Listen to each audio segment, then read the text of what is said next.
चलिए कुछ प्रश्न देखेंगे महात्मा गांधी और उनके प्रारंभिक आंदोलन से, जो क्वेश्चन वीडियो और एग्जाम में आ सकते हैं। ठीक है, ये जो हम आपको प्रश्न वो बता रहे हैं जो आ चुके हैं, उन पर डिटेल डिस्कशन हो रहा है। 1919 में गांधी जी ने किस अधिनियम के खिलाफ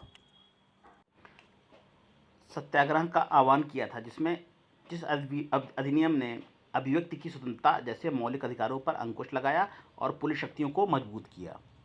उस अधिनियम का नाम बताना है। तो वो है आपका रॉलेट अधिनियम। रॉलेट अधिनियम 1919।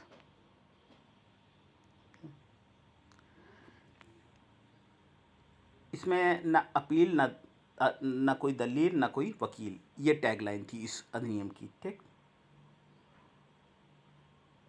बिना किसी सबूत के, बिना संदेह के आधार पर किसी भारतीय को गिरफ्तार किया जा सकता था, उसके विरुद्ध मुकदमा चलाया जा सकता था। इसको कहते थे 1919 का रॉलेट एक्ट अधिनियम। अगला देखें, निम्नलिखित में से महात्मा गांधी का कौन सा सत्याग्रह नील कृषकों की समस्या से जुड़ा हुआ था? कौन सा नील से जुड़ा हुआ था? चंपारण सत्याग्रह। ऑप्शन नंबर सी आएगा। ठीक, 19वीं शताब्दी के आरंभ में गोरे बागाने मालिकों ने किसानों से एक अनुबंध करार किया था, जिसके तहत किसानों को अपनी जमीन के 3/20 हिस्से के में नील की खेती करना अनिवार्य था, जिसे कहते थे तीन कठिया पद्धति। अच्छा, तीन कठिया पद्धति का भी परिभाषा थी ये। ठीक, तो आपका चंपारण सत्याग्रह जो है नील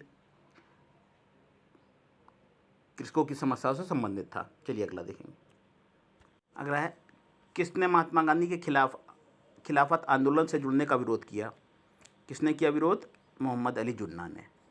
ठीक, मोहम्मद अली जिन्ना ने महात्मा गांधी के खिलाफत आंदोलन से जुड़ने का विरोध किया था। खिलाफत आंदोलन कब हुआ? 1919 में मोहम्मद अली जिन्ना और शौकत अली के नेतृत्व में ये आंदोलन शुरू हुआ। इस आंदोलन के प्रारंभ होने का प्रमुख कारण तुर्की के खलीफा के पद को समाप्त करना था। किस लिए आंदोलन हुआ था खिलाफत आंदोलन? उसका कारण कोई देश के अंदर का नहीं था, तुर्की में खलीफा के पद को समाप्त किया गया था, कर दिया गया था, इसीलिए हुआ था। ठीक है, अखिल भारतीय खिलाफत कमेटी की अध्यक्षता महात्मा गांधी ने की थी। गांधी जी के सत्याग्रह के सिद्धांत के खिलाफ में इसका सत्य नहीं है, सी नंबर सत्य नहीं है, बाकी सत्य अहिंसा सब आपको मालूम है इनका। चंपारण का नेतृत्व किसने किया? अभी बताया महात्मा गांधी ने किया। तो चंपारण सत्याग्रह 1917 को गांधी जी ने नेतृत्व किया। 1915 में दक्षिण अफ्रीका से लौटने के बाद, कब लौटे थे? शुरू हो रहा है बिल्कुल गांधी जी का स्वतंत्रता के लिए संघर्ष। से लौटने के बाद गांधी जी का यह पहला सफल सत्याग्रह था। ठीक है, 1917 में जो चंपारण था, वो जब 15 में दक्षिण अफ्रीका से वापस आए तो उन्होंने यह सत्याग्रह चंपारण के किसान राजकुमार शुक्ल के आग्रह पर तीन कठिया पद्धति बताया था। तीन कठिया पद्धति आपको, तीन कठिया पद्धति किसानों को अपने ज़मीन का बताया था 3/20 भाग पर नील की खेती करना अनिवार्य हो गया था। ठीक है, महात्मा गांधी भारत के विरुद्ध थे। किस चीज़ के विरुद्ध थे महात्मा गांधी? देखिए, महात्मा गांधी जो ना तीव्र औद्योगिकरण के विरुद्ध थे, बी ऑप्शन। औद्योगिकरण जो तेजी से हो रहा है उसके विरुद्ध थे। गांधी जी ने अपनी पुस्तक हिंद स्वराज लिखी थी, जो गांधी जी ने पुस्तक हिंद स्वराज, ठीक, में खुद लिखा है कि भारत में तीव्र औद्योगिकरण से सैकड़ों भारतीय मजदूर, बुनकर, जुलाहे व अन्य जनता बेरोजगार हो जाएगी, अतः इसके विरोधी थे और गांधी जी इसके पक्षधर थे। गांधी जी थे तीव्र औद्योगिकरण के पक्षधर थे। दक्षिण अफ्रीका से किस वर्ष में पहुंचे थे? ठीक है, तो बता पूछा गया गांधी जी दक्षिण अफ्रीका कब पहुंचे। चलिए थोड़ा डिटेल में देख लेंगे। गांधी जी सेठ अब्दुल्ला के निमंत्रण पर 1893 में पहुंचे। देखिए, सेठ अब्दुल्ला के निमंत्रण पर दक्षिण अफ्रीका के एक मुकदमे के सिलसिले में वहाँ गए थे, लेकिन यहाँ भारतीयों के साथ उन्होंने देखा बहुत भेदभाव होता था। गांधी जी अंदर से विचलित हो गए। डरबन में प्रिटोरियो यात्रा के दौरान गांधी जी खुद इसके शिकार हो गए। ठीक है, महात्मा गांधी ने किस अमेरिकी जीवनी लेखक ने लिखा कि असहयोग भारत और गांधी जी के जीवन में एक नया युग का नाम बन गया है? सी, लुई फिशर ने ऐसा कहा था। महात्मा गांधी ने किसे अपना राजनीतिक गुरु माना? अभी आपको बता चुके हैं हम, गोपाल कृष्ण गोखले। इससे पहले के वीडियो में हमने आपको बताया था। ठीक, गोपाल कृष्ण गोखले गांधी जी के राजनीतिक गुरु थे। ठीक, मोहम्मद अली जिन्ना के भी राजनीतिक गुरु थे, दोनों के थे। ठीक है, जिन्ना के थे और गांधी जी के राजनीतिक गुरु गोपाल कृष्ण गोखले थे। महादेव गोविंद रानडे के शिष्य गोपाल कृष्ण गोखले को वित्तीय मामलों की अद्वितीय समझ पर उस पर अधिकारपूर्वक बहस करने की क्षमता के उनको भारत का ग्लेड स्टोन किसको कहते हैं, आप अगर पूछ लिया जाए तो आप कहेंगे गोपाल कृष्ण गोखले। ठीक है, क्योंकि वित्तीय मामलों पर उनकी समझ ज़्यादा थी और उस पर अधिकारपूर्वक बहस करने की क्षमता भी उनको कहते थे। ठीक है, वित्तीय समझ के कारण। अगला है महात्मा गांधी किस वर्ष कांग्रेस के अध्यक्ष बने, बताया डी 1924 में बने थे। ठीक, बेलगांव अधिवेशन में। आगे देखेंगे रंग भेद के कारण महात्मा जी को किस वर्ष दक्षिणी अफ्रीका के पीटर्सबर्ग रेलवे स्टेशन में प्रथम श्रेणी के रेलवे डिब्बे के समय सामान सहित बाहर फेंक दिया गया था। फेमस घटना है 1893 में। ठीक, देखिए प्रश्न बार बार बदल बदल के पूछा जा रहा है। किस महात्मा गांधी द्वारा किस भारतीय राष्ट्रीय कांग्रेस के अधिवेशन का सभापतित्व करने का उनको अवसर कितनी बार मिला था, एक बार मिला था ना, कांग्रेस के बेलगांव अधिवेशन में। 39वां अधिवेशन जो था कांग्रेस का बेलगांव में 1924 में, तो उन्होंने कांग्रेस की अध्यक्षता गांधी जी ने केवल एक बार की। कौन सा गांधीवादी दर्शन का हिस्सा नहीं है, व्यवसाय, सत्य अहिंसा है, ब्रह्मचर्य और सत्याग्रह है, लेकिन व्यवसाय गांधीवाद का दर्शन नहीं है। अच्छा, अगला है 1917 का सत्याग्रह गांधी जी का पहला सत्याग्रह था, कौन सा था, चंपारण था, 1917 से था। ठीक, अगला है महात्मा गांधी ने सत्याग्रह सभा की स्थापना कब की थी, ये की थी फरवरी 1919 को की थी। सत्याग्रह सभा की स्थापना की थी 1919। गांधी जी ने रॉलेट एक्ट का विरोध करने के लिए फरवरी 1922 में सत्याग्रह सभा की स्थापना की। इसके सदस्य इस कानून की अवज्ञा पर जेल जाते थे। गांधी जी ने रॉलेट एक्ट का पुरजोर विरोध किया और ब्रिटिश सरकार को शैतानी लोग कहा था। महात्मा गांधी ने किस प्रकार की अर्थव्यवस्था की वकालत की थी, तो वो थी आपकी विकेंद्रीकृत, मतलब शासन सत्ता किसी एक के हाथ में ना रहे। गांधी जी ने विकेंद्रीकृत अर्थव्यवस्था की वकालत की थी और कुटीर उद्योग पर बल दिया था। ठीक, और अभी हमने आपको बताया जैसे कि तीव्र औद्योगिकरण के विरोध में थे। अगला देखेंगे, अगला है महात्मा गांधी के लिए क्या चीज़ भारतीय मानवता की एकता, उनकी आर्थिक स्वतंत्रता और समानता का प्रतीक था, खादी। महात्मा गांधी के लिए क्या चीज़, खादी उनकी मानवता का प्रतीक था। ठीक है, तो ऑप्शन नंबर आपका ए हो जाएगा। निम्नलिखित में कौन सा महात्मा गांधी का आर्थिक विचार नहीं था, तो ये उनका कौन सा आर्थिक विचार नहीं था, ये मशीनरी और नवीनतम तकनीकों का अधिकतम प्रयोग, अभी आपको बताया हमने। ठीक, ये उनका विचार नहीं था। अगला है the story of my experiment with true, सत्य के साथ मेरा प्रयोग के लेखक हैं गांधी जी। ठीक, गुजराती भाषा में लिखी गई है, गांधी जी की आत्मकथा है, सत्य के साथ मेरा प्रयोग। गांधी जी के गांव सर्वोदय के आदर्श ने बताया कि एक आदर्श गांव को कुछ शर्तों को पूरा करना होगा, इसमें से क्या शर्त नहीं है, तो बी है, बी भाईचारे की भावना विकसित करने के लिए पूजा का स्थान एक दूसरे के बगल में किया जाना चाहिए।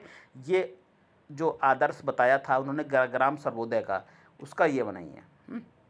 बाकी है जातिवाद से नहीं होना चाहिए, धर्मशाला एक छोटी डिस्पेंसरी होनी चाहिए, भोजन और कपड़ों के मामले में बाकी तो है। ठीक, अगला देखेंगे महात्मा गांधी भाप से चलने वाले जहाज एस सफारी द्वारा दक्षिण अफ्रीका के कहाँ पहुँचे थे, डरबन में पहुँचे थे। गांधी जी कहाँ पहुँचे थे, दक्षिण अफ्रीका के डरबन में पहुँचे थे जहाज द्वारा। ठीक, महात्मा गांधी 1893 में भाप से चलने वाले जहाज एस सफारी द्वारा दक्षिण अफ्रीका के डरबन में पहुँचे थे और वहाँ दक्षिण अफ्रीका भारतीय समुदाय के नेता बने। दक्षिण अफ्रीका में उन्होंने वहीं से आपको मालूम है वहाँ से प्रभावित हुए थे, वहाँ से प्रभावित क्या हुए थे, वहाँ से उन्होंने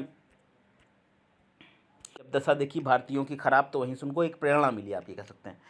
ठीक, गांधी जी ने जून 1904 में डरबन के बाहर डी फिनिक्स बस्ती नामक स्थान पर, डी है ऑप्शन फिनिक्स आपका ऑप्शन, फिनिक्स बस्ती नामक एक सामुदायिक क्रियाशील मठ की स्थापना की।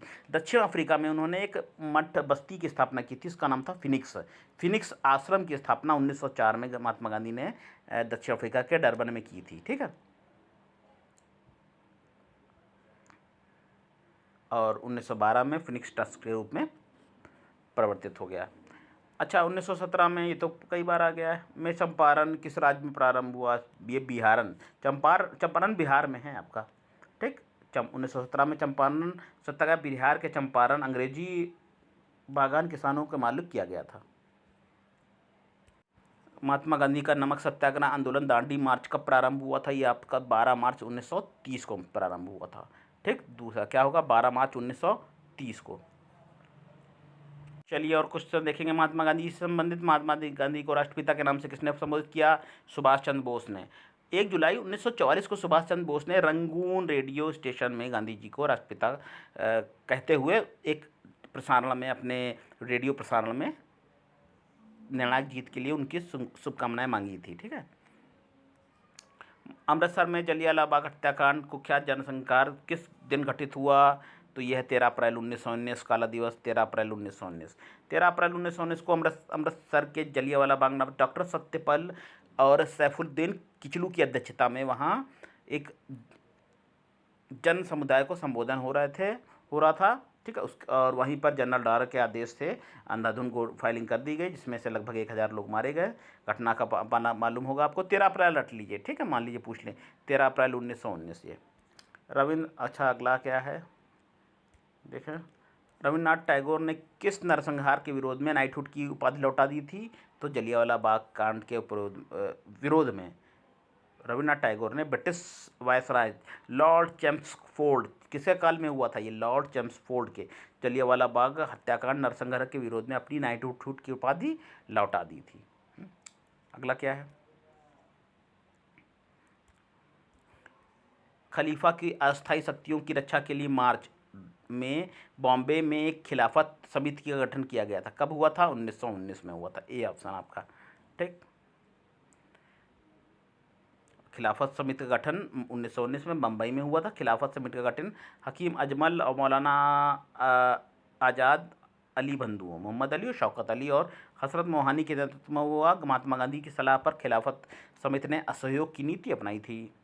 अगला है, खिलाफत मुद्दे को उठाने के लिए महात्मा गांधी के निर्णय के पीछे क्या कारण था? ये कारण था कि हिंदू मुसलमानों के बीच में एकता को स्थापित करना। ठीक, ए ऑप्शन आपका है। यूपीटर प्लस सी का पूछा गया प्रश्न है 2022 में। असहयोग आंदोलन क्यों बंद हो गया था? चौरी चौरा हत्याकांड के कारण। 4 फरवरी 1922 को, 4 फरवरी हो सकता है 4 फरवरी ये प्रश्न दे दें। अब तो डेट इतनी फेमस हो गई हैं ये सब से कि डेट देते ही नहीं हैं। किस बंगाली विभाजन की डेट नहीं देंगे। ठीक है, असहयोग आंदोलन की डेट मतलब सन नहीं देंगे आपको। डेट आपको याद करनी, डेट बतानी है। ठीक है, ये सन नहीं देते। 4 फरवरी 1922 को असहयोग आंदोलन हुआ था। ठीक है, तो 1922 तो वही रखेंगे। 4 फरवरी, 6 फरवरी, 7 फरवरी ऐसे कर देंगे। ठीक, तो आपको डेट याद रखनी है। सन तो सन से संबंधित प्रश्न ही नहीं आएंगे। तो क्यों बंद कर दिया गया था? तो चौरी चौरा हत्याकांड के कारण बंद कर दिया गया था, क्योंकि इस पुलिस कुर्द भीड़ ने पुलिस थाने को बंद करके उसमें आग लगा दी थी। इसमें 23 पुलिस वाले मारे गए थे। ठीक, ये चीज़। अगला है, कौन सा अधिनियम मांटेग्यू चेम्सफोर्ड रिपोर्ट पर आधारित था? तो ये है आपका भारत सरकार अधिनियम 1919। ये किस पर आधारित था? मांटेग्यू चेम्सफोर्ड समिति पर आधारित था। ठीक, और देखिए एक प्रश्न इससे और बन जाता है। इस अधिनियम द्वारा भारत में पहली बार प्रत्यक्ष चुनाव प्रणाली अपनाई गई। किसके द्वारा? भारत सरकार अधिनियम 1919 द्वारा। सांप्रदायिक आधार पर निर्वाचन प्रणाली का विस्तार करते हुए सिखों, ईसाइयों, आंग्ल भारतीयों और यूरोपियों पर लागू किया गया। इस अधिनियम के तहत प्रांतों में द्वैत शासन प्रणाली लागू की गई। तो पहला क्या हुआ? इस अधिनियम के द्वारा पहली बार क्या हुआ? प्रत्यक्ष चुनाव प्रणाली अपनाई गई 1919 के द्वारा। दूसरी बात क्या है? द्वैत प्रांतों में द्वैत शासन प्रणाली लागू की गई इसी अधिनियम के द्वारा। ठीक, अगला असहयोग आंदोलन देखिए। अभी आपको बताया था असहयोग आंदोलन किस सन में प्रारंभ हुआ। सन पूछ लिया गया इसमें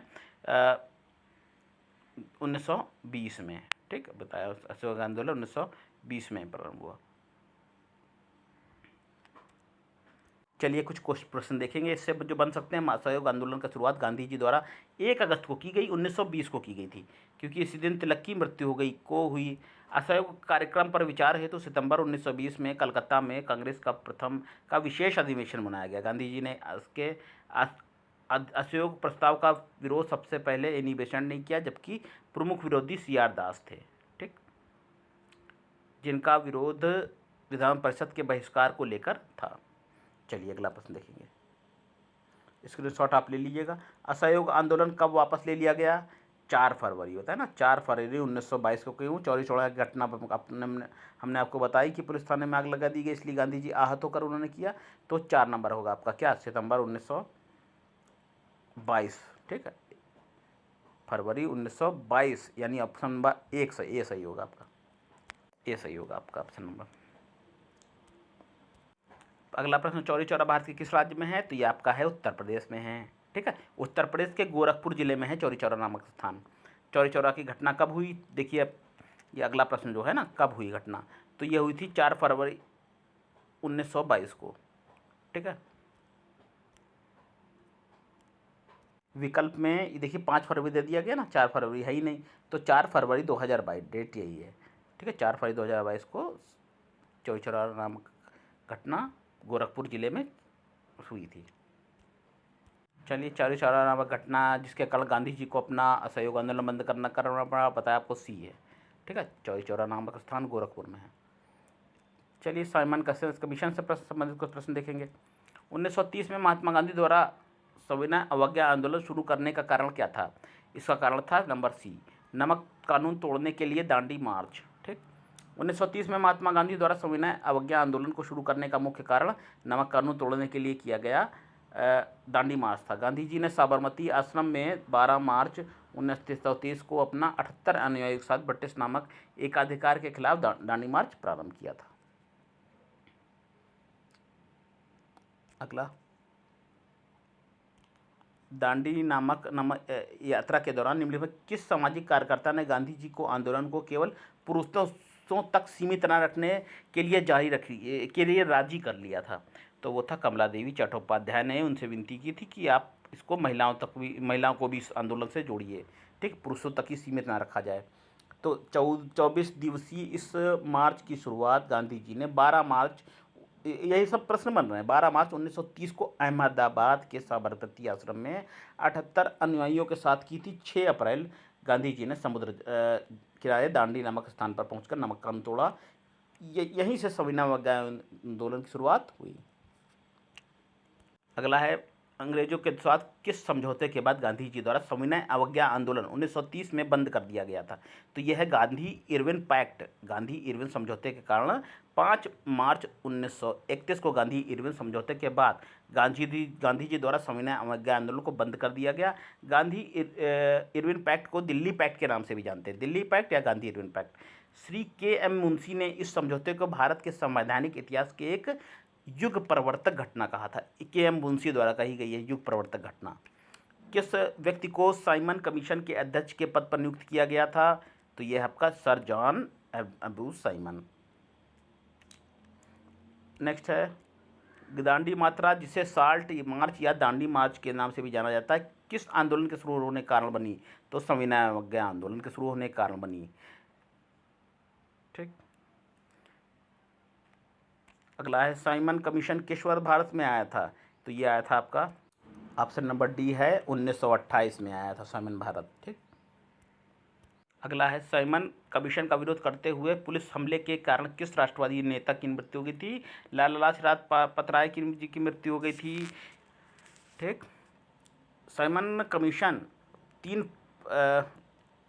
फरवरी 1928 को भारत आया था। देश ने सारा नागा साइमन वापस जाओ के नारे लगाए थे। ठीक है, लाहौर पहुंचा तो लाला लाजपत राय के नेतृत्व में इनके खिलाफ प्रदर्शन हुआ और लाठीचार्ज के कारण 1928 में लाला लाजपत राय की मृत्यु हो गई थी। ठीक है, साइमन कमीशन का उद्देश्य क्या था? उत्तरदायी सरकार की प्रगति की दिशा में किए गए कार्यों को समीक्षा करना था। सविनय अवज्ञा आंदोलन का मुख्य उद्देश्य पूछा गया है, क्या था? नमक कर के विरोध में हुआ था ये सविनय अवज्ञा आंदोलन, और गांधी इरविन समझौते के बाद ये बंद हो गया। सविनय अवज्ञा आंदोलन का मुख्य उद्देश्य नमक कर के विरुद्ध था। यह आंदोलन 1930 से 1931 गांधी जी द्वारा वायसराय के सम्मुख रखे गए 11 सूत्रीय मांग पत्र पर विचार न करने के कारण शुरू हुआ था और यह आंदोलन अहिंसात्मक तरीके से शुरू किया। गांधी जी ने इसकी शुरुआत नमक कर के विरुद्ध 12 मार्च 1923 से 6 अप्रैल 1930 गुजरात के दांडी नामक स्थान से शुरू की थी।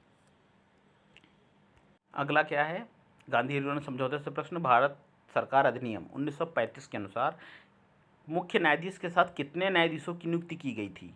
तो ऑप्शन हमारा 6 न्यायाधीशों की भारत सरकार ने 1935 द्वारा एक संघीय न्यायालय की स्थापना हुई। यह दिल्ली में स्थित था और भारत का पहला उच्च न्यायालय था। इसमें मुख्य न्यायाधीश 6 और अन्य न्यायाधीश हो सकते थे। भारत उच्च न्यायालय के प्रथम न्यायाधीश कौन थे? मॉरिस ग्लेवर। ठीक, भारतीय उच्च न्यायालय के प्रथम न्यायाधीश। अगला है पूना पैक्ट 1932 में किसके मध्य एक करार था? पूना पैक्ट किसके बीच में हुआ था? अंबेडकर जी और गांधी जी के बीच में। ठीक, ए ऑप्शन आपका। अगला है कि तीनों गोलमेज सम्मेलन में भाग लेने वाले कौन थे?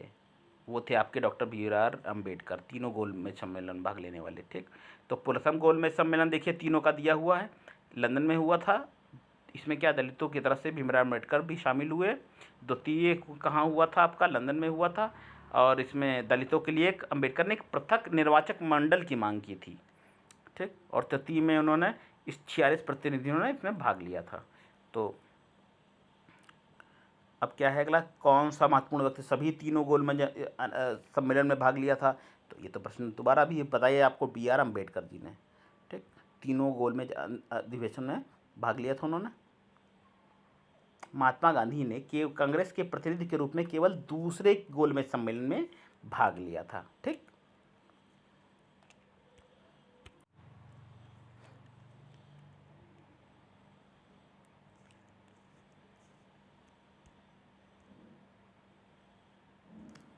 यह है आपका ऑप्शन नंबर सी, 24 अक्टूबर 1946 मुस्लिम लीग अंतरिम सरकार के रूप में शामिल हुई थी। अगला है मुस्लिम लीग के लाहौर सत्र में पाकिस्तान की मांग कब की गई थी? यह हुई थी आपकी 1940 में। 23 मार्च 1940 को मुस्लिम लीग के लाहौर अधिवेशन की अध्यक्षता में मोहम्मद अली जिन्ना के नारे को साथ मुस्लिम राष्ट्र पाकिस्तान की मांग की थी। पाकिस्तान शब्द के जन्मदाता कौन थे? रहमत अली थे, रहमत अली। अगला है 16 अगस्त 1946 को प्रत्यक्ष कार्रवाई दिवस कब मनाया गया? ये मनाया गया था मुस्लिम लीग द्वारा। ठीक, प्रत्यक्ष कार्रवाई दिवस मनाया गया था। तो 16 अगस्त 1946 को मुस्लिम लीग द्वारा सीधी कार्रवाई दिवस मनाया गया था। ठीक, मुस्लिम लीग ने जिन्ना के प्रस्ताव के विरोध में पाकिस्तान को प्राप्त करने के लिए प्रत्यक्ष कार्रवाई की धमकी दी थी। चलिए फिर अगला देखेंगे आगे को प्रश्न, आपको नेक्स्ट वीडियो में और प्रश्न बताएंगे। तब तक के लिए नमस्कार।